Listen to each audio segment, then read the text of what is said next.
Now a member of the Congress party has actually deposed in favor of fugitive economic offender Nirav Modi, that India has been trying to bring back quite with a concerted effort from the UK back to India to face the Indian law. Remember, this is in connection with the massive 13,500 crore rupee PNB bank scam. Now, what has come to light is Justice Thipse, who's a former High Court judge, retired now and is now a member of the Congress party, actually deposed in favor of Nirav Modi in the UK court where the proceedings are on, even going on to say that the charges against Nirav Modi are not going to stand under Indian law. Now, Ravi Shankar Prasad, Union Minister, has lashed out at the Congress party for this kind of a move. Let's go across to my colleague Anilesh, who's been tracking these developments very closely. Anilesh, nothing could have come as a bigger shocker for the Indian community, the government, and overall the political sphere as well, with a former judge of the Indian courts going into the UK court and saying that the charges will not stand against Nirav Modi, even as the Congress party in India back home has been targeting the Indian government for the failure to bring Nirav Modi back. One of their own members, a former judge, is actually batting for Nirav Modi and trying to get him off the hook in the UK court.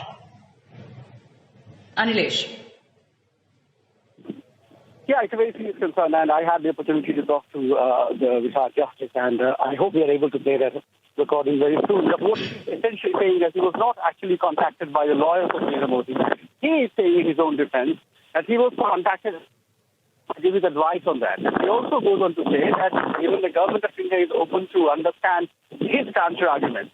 So what is he saying? He is saying that apart from the other charges, his view on the issue of cheating is slightly different. He is saying that because Punjab National Bank people were themselves involved in the entire thing, it can't be a case of cheating. Because according to him, a cheating requires somebody to be cheated. In this case, Punjab National Bank itself is a wrongdoer, according to him. It can't be clarified as that. So I had this question. I also asked him that because you are a member of the Congress party and you are a high-profile person and you are very much aware that your party has been targeting the government, has been targeting the agencies, and they have been going all out saying that the government is not serious about bringing these people back. So on one hand, you have the efforts by the government or their people. On the other hand, you are yourself saying that the case is weak. So what is your argument, basically? What are you doing? I mean, there's a dichotomy in your personality. Right. Even as we play out that conversation that you had, the very argument that the retired judge is making, that the PNB officials were involved, Anilesh, now we know that they are also co-accused as far as the scam is concerned. Now, just because some officials colluded in perpetrating this scam doesn't mean the scam didn't happen at all. This is a very couple-simple kind of argument that the retired judge is making. But you're absolutely right about the political aspect of it. Justice Thipse has joined the Congress party in 2018 after retiring. He's been spotted with Rahul Gandhi. Now Rahul Gandhi is also the same person with whom Nirav Modi himself in social circles was seen around. So obviously political questions will arise. Absolutely, and it's a very important and basic questions here, and that is why I flagged it up. And I asked him that on one hand, you cannot say that the government is not serious, and on the other hand, you're raising questions about the merit of the case. Of course, as a legal...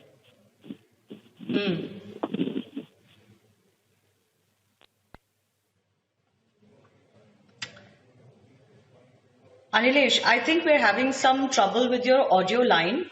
We're going to try and patch you again. But shocking defense coming in as far as the judge concerned, retired judge in this case is concerned. They're saying that it is his personal opinion on the charges as they stand.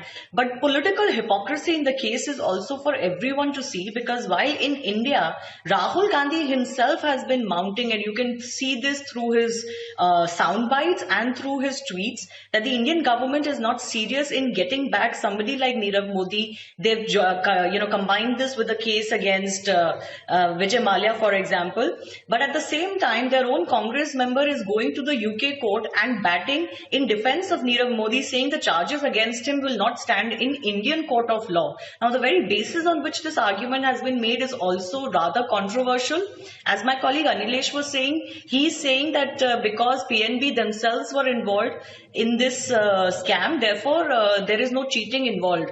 But the PNB official officials also and higher ranked officials are co-accused in this case. They have already been taken into account. Their actions have already been taken into account. The matter is of defrauding, and it is clear that the contracts that were signed and the LOUs that were given were obviously given in a less than honorable fashion, and a large sum has been defrauded as far as this case is concerned. The bank itself has launched this case, and PNB itself was on the forefront of blowing the whistle of this case, and they are aware, of course, that their members, their officials were part of this scam, but that doesn't mean that the scam didn't happen at all. On screen is the visual, the picture of Justice Thipse with Rahul Gandhi. I believe this was soon after he joined the Congress party. That in itself should raise a big question. Anilesh is back with us. Yes, Anilesh, continue. Well, absolutely. You're raising some very valid points here. And let us understand it in very simple language.